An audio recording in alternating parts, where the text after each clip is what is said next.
Yeah, 11 grand on 95 in 3 days and really in a month is not realistic. If we could make 100% returns on $100,000 investments, this would be, I don't even know. I don't even know if we'd have the podcast at that point. Yeah. I think we just, I'd be too busy doing that. yeah, I'd be way too busy just flipping that and then potentially trying to explain to the SEC how it's happening. First, seconds, performing, non-performing? What the f***? Note buyers, when it seems like you're in this business alone, know Chase, Robert, and the rest of their tribe are at it every week. They're bringing updates from their own note businesses as they work to find, fund, and finish deals. Follow along as they share their grassroots education with you, tuition free. If you'd like to know more about what they do and to download the entire back catalog, check out NoteMBA.com. Now, here are your hosts, Chase Thompson and Robert Woods. Hey everybody, welcome to the Note MBA podcast, your home for note investing on iTunes. I am Chase Thompson, joined as always by Robert Woods. We've been having an extended conversation before we hit record this morning. Man, good stuff happening in the business. How are you doing, man? I am fantastic. I got about 2.5 hours of sleep. I was going to say, coming off an all-nighter. Nice. Coming off an all-night. But dude, yesterday was next level productive for me. It was crazy. I was just going all day long. So it was a good day. Yeah, jamming. I got the text at like 4 a.m. Hey man, like let's hit this recording. Just want to let you know this is what. But you've been full of energy. I'm expecting a crash in like an hour and a half, 2 hours. What's that going to be like for you? Are you going to jam out all day today too? I think it's going to be perfect. I'm going to try to work, but I have the maid is showing up at 11, and then I got a cold call yesterday, a cold call referral. Which this is going to be an interesting thing into the business. So have you ever heard of Thomas James? Thomas James. It's like a clothing company. Yeah, I'm familiar. They do like custom suits and stuff. Well, they've got a whole clothing line. They do jeans. They sell like, Ferragamo shoes and Johnson Murphy, like, pretty nice stuff. Sure. So I got a call from this guy and he's like, hey, and I'm like, hey, how's it going? He's like, just so you know, so you don't like kind of stress out, like you don't know me. So-and-so referred me to you and said that, you kind of be an ideal client for me. And he did his spiel. And I was like, we went through it. It was really funny because he was like, tell me about your blue pinstripe suit. And I was like, I don't know, man. I don't work at a bank anymore. And we just kind of went through it. And he did his whole sales pitch. And he's like, well, can I come out to the house tomorrow and maybe just meet with you for 10, 15 minutes, talk to you about some of the new stuff we got? And I'm like, I don't have anything else going on. I mean, I'm working, but yeah, you can come to the house. And I was like, so I've got the maid coming at 11. He's coming at 11:30 to try to sell me some clothes. It sounds like that scene from Thomas Crown Affair where he's like getting all, he's getting measured up and like someone's like emptying the trash in the back of the room. And so that's exactly, but here's what's funny. And like, this is how I get woo-woo. Just a couple days ago, I was like looking around and I was like, oh, you know what? I need to buy some like new, really nice shoes. Like my other pair's a little trashed. I need to take them to the shoe guy. And I'm like, it's just time to buy like another really nice pair of shoes. And I hate shopping. I don't want to go to the mall. And now I got this guy that's going to come to the house. I'm like, yeah, I'm going to have to pay him a couple extra bucks, but it is a little better and more personalized than Zappos. So it'll be an interesting experience. No doubt. I think that's fantastic. I can dig it.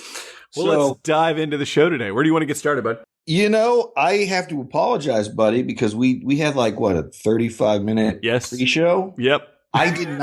I know what you were talking about, but I didn't write your notes down. Well, the first thing that I want to talk about real quick right off the top is if you are a frequent visitor to the website, which I'm kind of surprised about. Robbie and I have talked about this behind the scenes, but I assumed most people would be watching this show or listening to the show either over on YouTube where we're posting them there or on a podcast app. But a ton of you guys visit the website, which I appreciate. We do a lot of work to put in the show notes. Really quickly, just wanted to let everybody know there will be some construction going on the website. So if a link doesn't work or if a page looks a little goofy for a minute, either hit refresh because I've already fixed it or what have you, or just shoot me a quick message and say, hey, this is here. I just wanted to give everybody a quick heads up to let you know we're going to be making some changes over on the website. And not all of them spurned by the last episode with Chris Smith, which, by the way, if you haven't listened to that episode, please go listen to that episode. But there will be... Where he destroyed my business website? Do what? Yeah. Did we take the part out? We did. We did. Oh, okay. Anyway, he destroyed my website in a nice way. So Chase has got some work to do. Yes. So there will be some dust. There will be some construction going on the website. That's the first thing I want to talk about, just in case anybody sees it. We know it's happening and we're getting it worked on. So there you go, right off the top. The next thing I wanted to talk a little bit about, kind of on a tangential marketing bit, obviously talking about websites, talking about all of that kind of stuff, is live video. So I get the opportunity to talk to a ton of people all the time about what they're doing with their marketing, where they'd like some help with their marketing. And I just want to let everyone know that listens to this show, almost every single startup and technology company out there that has any sort of marketing platform at all is doubling down on video, and specifically live video right now. So if you have any of those hang-ups on the way you look on video, I don't like the way I sound, I don't like this, that, or the other, you are going to have to get over that over the next 6 to 18 months. Facebook just expanded their live video platform. YouTube is now, they've actually had a live video platform for an extremely long time. They're now integrating what is the workhorse of video on the internet. YouTube is now integrating a new live broadcast feature into their YouTube app. I'd like to interject a question here. Go for it. You're talking about live video, Facebook and YouTube. What is the best device or way, in your opinion, to go about doing this? Because let's just say I've got somebody working with me that's still rocking an iPhone 4. Ooh. Is this like maybe, and not the motivation, like let's go consume things we don't need, but this can justify the upgrade to the next cell phone? This is the only thing for me in the next 18 months that would justify an upgrade. There's no newness on, say, the front of like battery lifetime or battery longevity or screen resolution or any of that other crap. Like none of that really matters to me. Even the cameras aren't going to be, the megapixels in them aren't going to be super high, but the sensors on them are going to be much better. So clearer, better clarity from an image perspective. But the apps will just run better, quicker. Some won't even run at all on older devices. So time for a cell phone upgrade for myself and I think some people around me. Yeah, definitely. And a cell phone's going to be the best way to do all of this. All of this. So yeah. It's an interesting thing. It goes back when I was doing the insurance consulting out of college. One of my managers' biggest issue was always like talking about good technology. Are you using the best technology? Like when you're talking about at home, think about when scanners came in and they were like a reasonable price inside of a printer. Mm-hmm. He's always like, why would you not buy that? Like, why would you not use it? I get it's a lot of money, but how much better or how much faster, how much more efficient are you running things? And like, you got to think about this. Okay, I don't want to spend $700 on an iPhone, 6 or 7, whatever's coming out. The 7 is coming out in like September, I think. Yeah. So I should wait till September, maybe? Yes, absolutely. Okay, get the 7. But he's always talking about, okay, well, maybe you get one good marketing tip, or you get somebody that notices one of these live videos that you did, and you only need that one deal to pay for the phone, and probably a little extra on top. Oh my gosh, no question at all. Like, especially if you're up for an upgrade, or I know we're not turning this into tech chat, but like with where certain things are going with regards to things. Like the ideas that I have that I plan on us implementing, like for live video, like spreadsheets are the most boring thing on the planet for most people, except for the small populace of 5% of the community that actually think spreadsheets are great, right? But could you imagine you like start your live stream with a camera like facing a spreadsheet, right? And it's the most boring thing, right, for everybody that might be watching. But in the background, you are talking like, this is my life. I'm a real estate investor. Everyone imagines it's some, A&E or some HGTV type, blah, blah, blah, blah, blah. But here's where I'm at. 95% of the time, I'm in these spreadsheets. I'm going through here, but here's what I get out of it.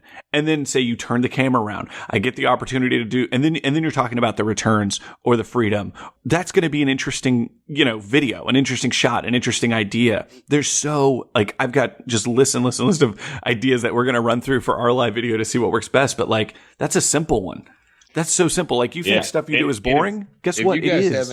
If you guys have any ideas for what we should be doing, feel free to send those to us. We like other people's ideas just as much as we like our own. I prefer other people's ideas. But no, there's so much that we can be doing. Us, Robbie and myself. And if I know that we can be doing more, I will say this. I'll give one spotlight shout out, and then we're going to move on to rent reduction. But fellow investor of ours, a good friend of ours, Dan Zatofsky, is doing like a Financial Friday live stream thing from his car, from his like drop top, really nice vehicle. I reached out to him and told him a good mic he should buy because the wind was kind of killing his audio a bit and this, that, and the other. Rode mic. Yeah, but he's killing it. He's doing a fantastic job. This is completely unprompted. He's just seeing what's happening in the marketplace. And, if you don't roll in a drop top or, like I get that there's a bit of awesome framing that's happening from his perspective there. But dude, like roll around in your Kia. It doesn't matter. Like just understand that he is crushing it in his business and do likewise. It's a really great opportunity for a lot of people that listen to the show. So on to rent reduction, Mr. Woods. Rent reduction. Okay, so we're getting away from notes, but we're getting into an active part of what happens with your note business if, like me, you decide to keep your rental properties. Interestingly enough, about 2 weeks ago now, I was auditing my monthly statements from my property managers, and I've got a property manager down in Tampa, and I was auditing this specific one because there were inconsistencies in my deposits. And I'm like, this doesn't make sense. Like 1 month I got a $2,800 deposit. The next month, no money. Then $1,200. And I'm like, I don't remember having anything happen. I didn't get any emails. And I pulled up one of the statements and I saw a $200 fee, which explained the $1,200 month payment into my account. And it said re-rent fee, like release fee. And I'm like, I don't remember getting a phone call at all about this. And I looked at it and I was like, and there's no rental increase. So I emailed the broker and I was like, hey, what's going on? I see that, you renewed the lease, but there was no increase. No one called me. And I got a nice email back, but she just said she'd had some trouble in her office and that, it had happened to some multiple clients and she's discovering more from one of the assistants she hired. And I was like, man, that's unfortunate. Like as a business owner, I can understand that struggle. And I was like, however, it didn't happen on my end. So I want my rent increase. What, interestingly enough, had happened that same day, separate from this and before the conversation even came up, I'd read the Wall Street Journal. I get it every morning. And there was an article talking about a nationwide increase on average of about 4% in rents. So I took a picture of it and sent it to her. And I was like, thank you for reducing my management fee to compensate for the lack of increase. We can discuss readjusting your management fee next year off of the rental increase you're able to obtain. And she sent me an email back that just said, hey, I adjusted your property management fees down. I'm sorry about this instance. This was actually one of the solutions that I was actually thinking of. I'm glad that you suggested it and you're okay with the situation and I'm okay moving forward from there. And I think a lot of people, I'm happy asking for something free. Scott always talks about asking for free dessert and it embarrasses so many people. People get uncomfortable. I just don't have the problem at all. I have no problem asking for free stuff. So I think this is one of those times where business to business or individual to a business, you may be afraid to ask for something like that. But just putting it out there that, when other people make mistakes, depending on how they financially impact you, you need to be compensated for it. It may be back like last year, and Chase and I have talked about this. We had some extensive delays in receiving servicing and receiving collateral files.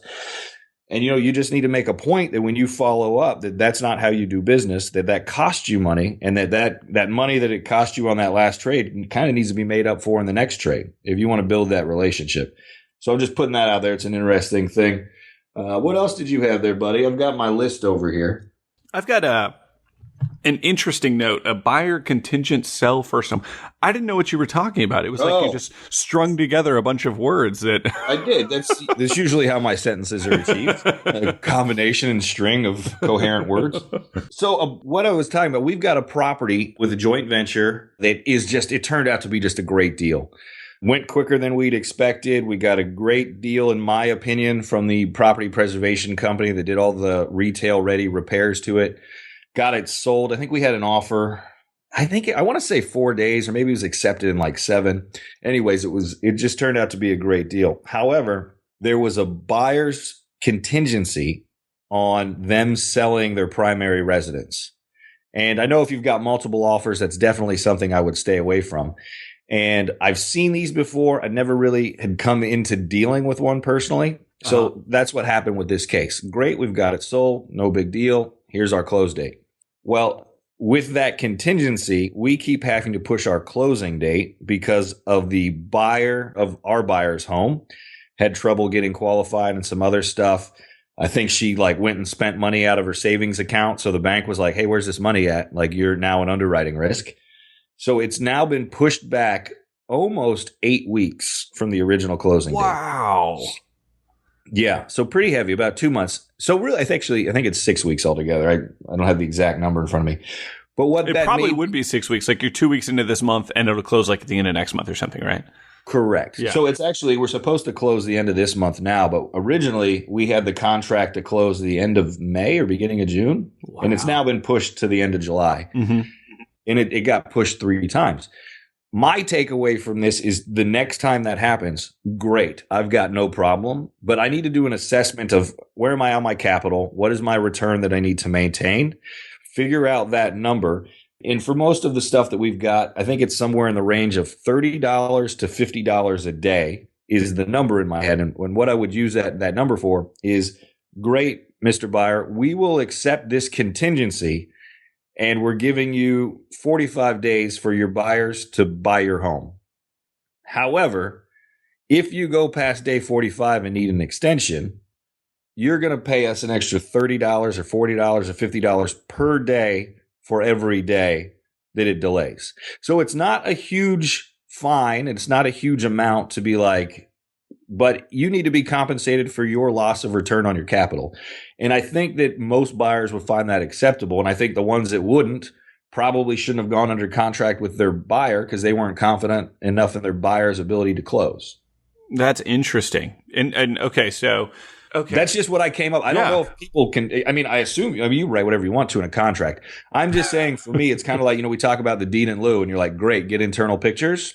Now I just mentally think that I'm like, okay, next time I see buyer's contingency on them selling their home, okay, great, no problem. Here's what it's going to cost you if you need to extend the contract, though, because I'm not paying for your buyer's inability to buy your home. Yeah, no, I think it totally makes sense. And it's a really interesting aspect of the business. I mean, working in mortgages for as long as I did, I mean, crap like that happens all the time. Like, if you're a mortgage banker, you're like actively marketing to your borrowers, like, don't do dumb things. Don't go buy a new washer dryer. Don't go, because it just happens all the time. It's crazy how stupid some people can be. Well, the big challenge with this, though, it's a 6-figure investment that we just have sitting there for a month. So, say we just make, 12% returns. I mean, that's still $1,000 a month that we should have been getting back. Yeah, no, that makes total sense. Lesson learned. It's also motivation, I think, right? Like, even if it never actually becomes a check you get, but it hastens everyone to go, crap, this thing is looming, or, this thing is happening. It just is another motivating factor for them to either A, get all the ducks in a row the first time, or B, if something sounds like it's going to be a problem towards the end, like just hustling to get it solved. Yeah, completely. So that's huge. It's not money you want. You want to be closed. Oh, definitely. Yeah, definitely not. Yeah. So what else do we got? We had a very interesting trade this week happen. Is this the last minute deals? This is the last minute deals. And I was debating going through the numbers because I feel like they set an unrealistic expectation. Well, I think if you're looking, well, okay. Yes, I agree. Can we do that right now? Can I just say, hey, here's our, it's normally like the financial advisor, the lawyer, just saying, hey, here's our warning statement that this is not a normal thing. These are not typical results. All results may vary. Spoiler alert, whatever you want to call it. Historical performance is no indication of future performance. So I got an email. The way this happened, I got an email late Friday from the West Coast about an asset that was coming for sale this week. And I looked at it. They had, hey, here's the number. This is the number. You're good to go. And I looked at it and did my due diligence just in the house on Saturday. And I sent an email off and was like, I'm 95% at this number. Can you hold it for me till Monday at the end of the day? And let me go look at it. And I didn't get a response. And I had some other assets. Sunday, I started doing some more due diligence on some other stuff. And I was like, okay, great. I'm going to drive and go look at these 2 assets first thing Monday. So we got in the car and drove up to go look at this asset Monday morning. And we got to the property right around 11 o'clock. So 8 o'clock on the West Coast. And we're able to get a hold of them and go over a couple questions and what was going on. And I've got a really good relationship, in my opinion, with this seller. And he was explaining, he's like, and he's not a pressure sales guy, but he was like, hey, I got other people calling and asking about this. I just got to give you a heads up. Whoever says yes first and can sign a contract and wire is going to get it. And I'm like, okay, no, I understand. So we're walking the property. I've got Jeff, who's working with me. He's back in Orlando doing the due diligence, finding out all of the comps. And then we're driving the comps to double check. Is this a good wholesale? Should we rehab it? Do the numbers make sense? Can we take the risk? Well, this was Monday. The foreclosure sale was set for Thursday. While we're at the property, this beautiful quad cab 4x4 F-250 shows up with this like grumbly kind of dude in it. And I'm like, oh, you're looking at this? He's like, oh, didn't want to talk to me. So that was interesting. If you're listening, hey, I mean, you know who I am because you saw me. But if not, anyway, it was funny. So we'd done all the numbers. I went and walked another property that was nearby that we kind of said, hey, this is our comp. This is where we'll be at. And I was just, okay, I'm comfortable. So I call my guy back and I'm like, hey, we're good. Can we get it down? He's like, no, this is the number. So I'm like, okay, great. I guess we can just talk about the numbers, huh? So yeah, I was like, okay, so it was $95,000. And I was like, yeah, and that was it. Solid 95. We were under the impression that we could wholesale it. We could do some improvements. We put about 10 grand into it and sell it for like 130 and then take some cash out of it. But we'd have closing costs and all that other stuff. Or we could also wholesale it. And he's like, great, you need to wire the money today. Like, we'll get the contract. We need to wire the money today. So we go and we're getting everything done. We're driving now across Florida to go to the west coast of Florida, get the contract signed. And then I go into Wells Fargo, and I could have had a little better experience with the gal there. But well, it's kind of funny to tell these stories. I get that we digress a bit, but there was where we were in like a really small town, no cell phone reception. Neither of us had cell phone reception. There's no Starbucks to get on Wi-Fi, so I couldn't pull up the wiring instructions. Mm-hmm. And I was like, hey, do you guys have Wi-Fi? And she's like, well, no, we don't have Wi-Fi. And I'm like, do you not have Wi-Fi? Or are you telling me you don't have Wi-Fi that your clients don't have access to? And she just kind of looked at me. And I was like, okay. I was like, well, can you just open up my Gmail? Are you allowed to like open up Gmail? She's like, no, the computer can't do that. And I'm like, you're telling me your computer doesn't have internet in Wells Fargo Bank in 2016? I was like, what you're really saying is that you just can't let me use it. Like, let's not lie and say it doesn't exist there. So she didn't really like my attitude. I get it. It's fine.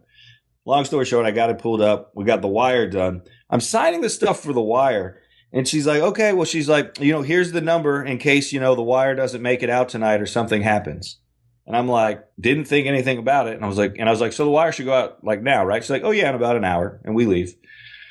Nothing happens. I send the confirmation page to the seller. And then I get an email Tuesday morning. He's like, hey, the wire never showed up. Oh my God. Oh, no, wait, no, that's backwards. I did get that email, but the first thing I got, because they were still on the West Coast and I hadn't dealt with it, I got a call from the Wells Fargo branch manager apologizing that my wire didn't go out. That's actually what happened before I got the email from them. And she was like, I'm sorry, I was really busy. I got busy. It's my fault. And I was like, is that your fault? I was like, isn't it the responsibility of the person that like did the wire for me? Shouldn't she have made sure it went out too? Like, aren't you both responsible? And I was like, thank you for crediting back my wire fees and have a great day. Wow. But anyway, long short, so we did an adjustment of the contract. The money got out. The money was there. My seller knew that I'd wired the money. So it really wasn't a big deal. But just, it's like one of those other like random kind of funny things that happens in the day to day of doing this stuff. You know, it would have been great live streaming it. No, I'm kidding. Yeah, we'll work on getting to that point for sure. So speed up this story and get to kind of the lesson that happened. We were kind of all over the place, and I've been busy. We bought some stuff last week. I'm still dealing with that apartment building in Chicago, like just lots of stuff going on. And I don't want to say it got lost, but like I just really wasn't even thinking about it. So Thursday morning comes around. Oh, wait, this was yesterday for us now. And I call the attorney that the seller had told me was working the case. And she goes, I don't have anything in my notes that says you own this. So like, I can't even talk to you about it. And I'm like, what? I mean, I can send you the contract. She's like, okay, but I don't have anything from them. And I'm like, they signed the contract. I'm like, okay, I'm not really sure what to do because the foreclosure sale was 11 a.m.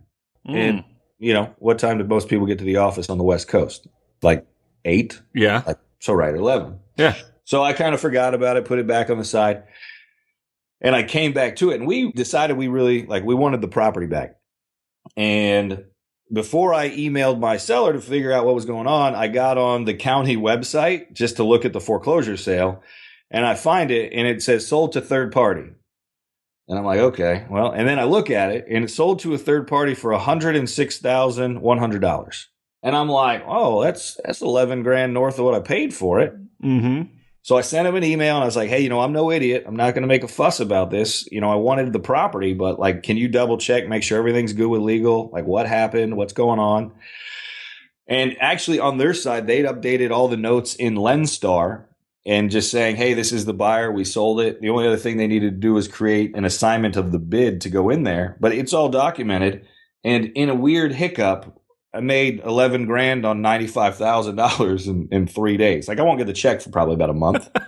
The county does this county, unlike anywhere in Ohio or Illinois, the sheriff will issue the certificate of title in 10 days. Wow. So the cash should be coming. But it was just one of those things where I got with my seller, and he's like, hey, I'm really sorry. This is my fault. And I'm like, you know what? It's both of our faults, but nothing bad happened. I mean, actually, something really good happened. And it's just one of those funny things. Is like, I didn't even really think about it in the process of having such a small time to be like, hey, wait a second. Actually, where's the bid at? Because like, what happens if they had bid at $90,000 and it sells at 90? Oh, yeah. Like, do I just say, hey, wire me my 95 back? Or like, am I on the hook now? Or like, what happens? Probably they would wire me the money back with that seller. I'm assuming they would. For $5 grand, they're not going to burn a relationship. Sure. So yeah, 11 grand on 95 in 3 days and really in a month is not realistic. If we could make 100% returns on $100,000 investments, this would be, I don't even know. I don't even know if we'd have the podcast at that point. Yeah. I think we just, I'd be too busy doing that. yeah, I'd be way too busy just flipping that and then potentially trying to explain to the SEC how it's happening. So that was quite interesting. But one of the other lessons that came from that, and this is what we were talking about, is, I have a hesitation. Like, I don't really want to bother people. Like, I've got working relationships with these people, with a lot of people that we work with. And I just wasn't even thinking. He's like, you can call my cell phone on the weekends whenever you want to, if you need to. And I wasn't even thinking to like just call us, even if it's 7 o'clock. Like, dude, it's $100,000. Like, I think you'll be okay. You understand why I called to wake you up at 7 o'clock. Hopefully, you're already up. But I think it's kind of like being hesitant to ask for the free stuff. I don't know why, but I was really hesitant. I didn't even think to call his personal cell phone. So I think it's another little nugget to put back there.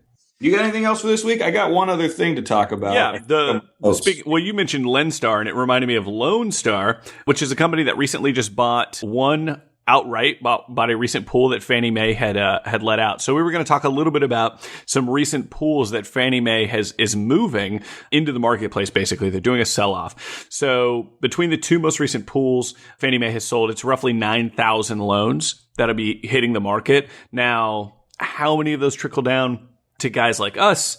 Of course, we never know, but at 9,000 loans, you'd expect to see kind of some tapes come out with some of that stuff on there. Grand total in UPB for the first pool is $746 million. For the second pool, $758 million. Average cost or average loan size for the first one is $162,000 and $160,000 for the second pool. The really interesting thing to note for me looking at this is the weighted average on delinquencies for the first pool was 34 months. And the weighted average for the second pool was 27 months. So these are fairly delinquent. Obviously, the first pool, if those start to trickle down a little bit further, you might get a slightly more increased discount if, things weighed out that way in terms of how much longer it's been delinquent. But the other really interesting note when I was giving Robbie these numbers that really surprised him is that the cover bid across the entire first pool was 52.2% of BPO as far as what they bid out. And on the second pool, it was 58% of BPO. So they picked these up. Pretty good price. Pretty good price. So grand total, two pools, obviously some different discrepancies in the numbers of what was actually in all of those. But I'd expect to see, obviously, some of that stuff start to trickle down here in the coming months, which would be huge, especially, I would assume, I don't know what your thoughts are on this, but like around that end of fourth quarter, that type of stuff to get some stuff off books. But tremendous to see more and more and more product kind of continue to hit the streets. It's a very good thing for us to look at from a longevity perspective. I like it. So my final note, man, as much as I love investing in Ohio, I got an email and I know what it's for. It's funds to place a sale for an auction we've got coming up. I'm into this property for like $11,000. Okay. Mm-hmm. I had to send a $10,000 check to put with the sheriff's office for the foreclosure. For those that aren't on our side of the microphone, the note for what Robbie is talking about was surprise funding foreclosure. That was the 3-word. I'm telling you guys, he throws together some of the most interesting descriptors for these topics. So surprise funding for foreclosure. I just got an email from the gal that does the accounts payable. And I just it's like, hey, this needs to be in our office in 18 days. What if you had like 4 deals in that on the docket? That's the catch is I've got like some other ones that are coming down the line, but like I honestly didn't expect this. So like it's kind of funny if I think about how would I normally model this deal. And this was a deal where I got to double check. The asset value is somewhere around 40 and change, and I just got a really good deal on it. And foreclosure's gone smooth, no issues. The property was vacant. Oh, there was one issue with the magistrate because they were playing lawyer for the non-existent borrower that's vacated the property. But I would never have modeled this to need 10 grand.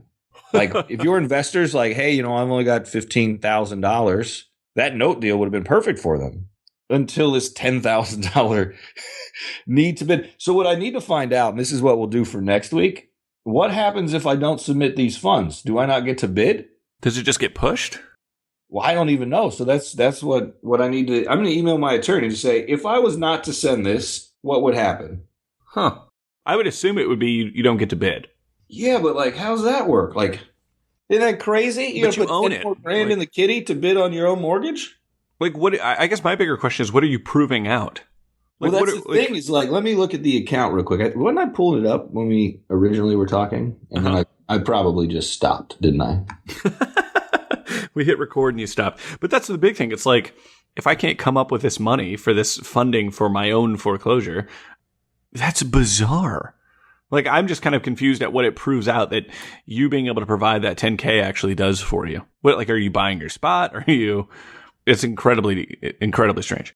Well, I think it's designed to make sure that the county, I mean, obviously there's expenses, but the county gets paid for everything.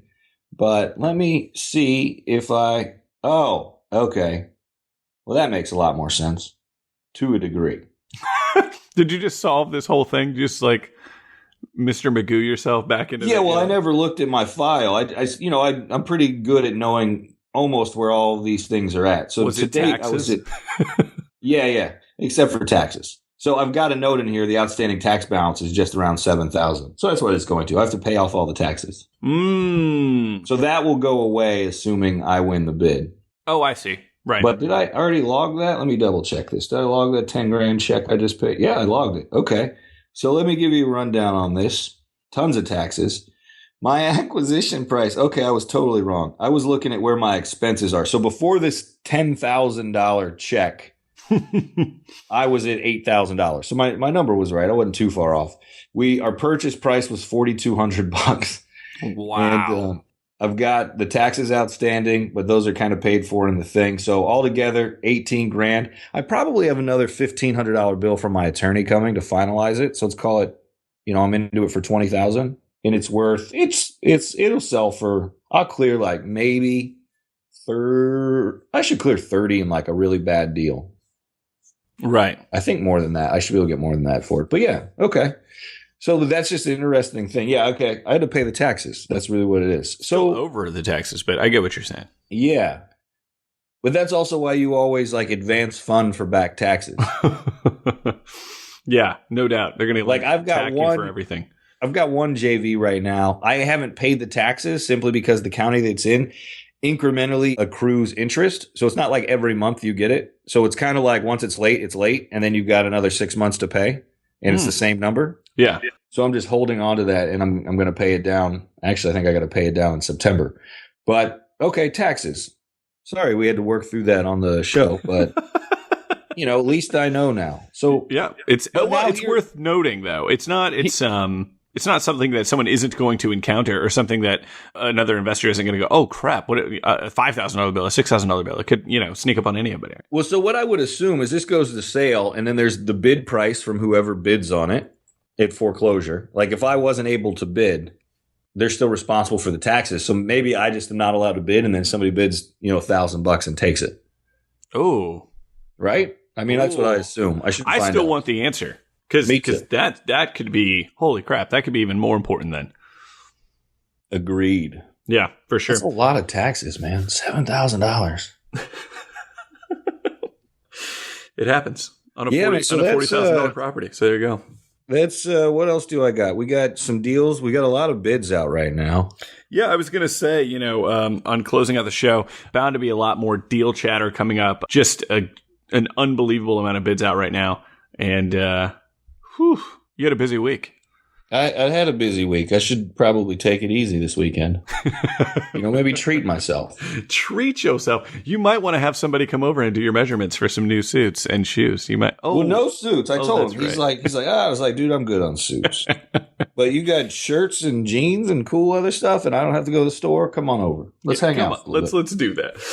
Alrighty, guys. Thank you so much for joining us this week on the Note MBA podcast. As always, we appreciate you being here. If you have not already, be sure to head over to iTunes, give us a rating, a review, and of course, subscribe. And everything that we've talked about every week, including this week, will be over at notemba.com in the show notes for that particular episode. As always, guys, be sure to tell 5 other people this week about the Note MBA podcast. We'll catch you guys next week. Have a good one, guys. Thanks for listening.